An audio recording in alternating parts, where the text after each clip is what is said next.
Bermain, because there are loads of equivalent owners across the whole of the championship, and they all want exactly the same thing, and they're all taking points off each other. We've had a few tweets and texts into your question about legendary strikers. Just remind us where we are with this. Well, this is in response to Billy Sharp at the weekend scored his 218th and 19th league goals. No player scored more in the top 4 divisions this century.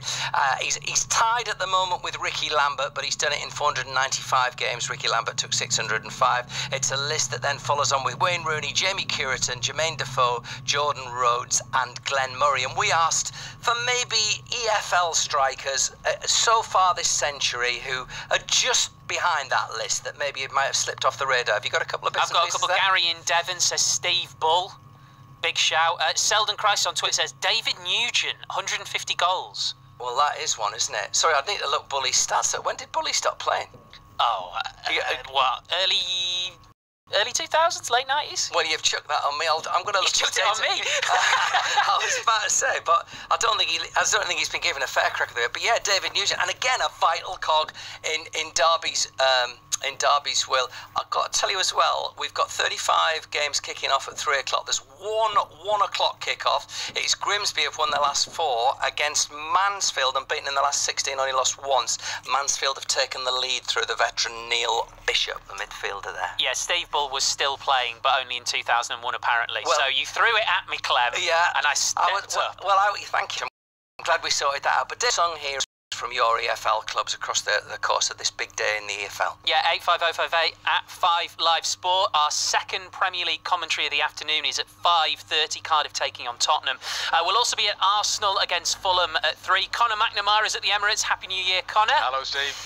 If Arsenal defend like they did at Anfield, this could be quite an afternoon for you. Yeah, I think Arsenal's an interesting story at the moment. Unai Emery feeling a bit of a pinch, having gone those 22 games unbeaten. 3 of their last 5 games. What has stood out for me, Steve, is compared to last season, Emery's Arsenal have conceded 5 more goals to this stage of the campaign than Arsene Wenger's team had last year. So the defence has got leakier. When you think about it, that's quite remarkable. You know, such has been the warm glow around Emery, Arsenal fans singing they've got their club back, etc. Actually, they're conceding more goals.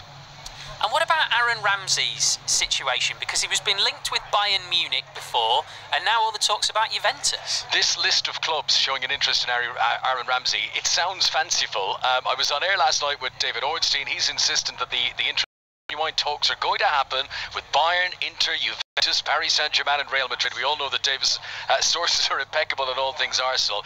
It would appear that whatever club Ramsey chooses to go to, he's going to become one of the highest paid players in Europe. Quite simply, players of his calibre hardly ever become a few examples. Juventus got Pirlo on a free, Bayern Munich closer to home, the best example.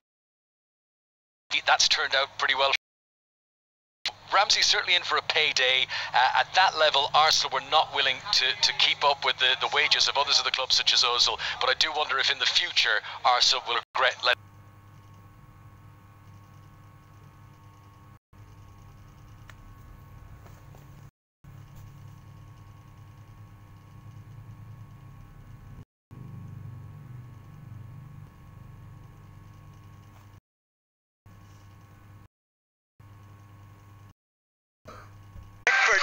unhappy with Albright's challenge on the referee has blown Albright. He inflicted the contact on Albright, and they both ended up clattering into. Yeah, it wasn't a free kick into the keeper. Yeah, the referee just stopped. The referee was just concerned in case.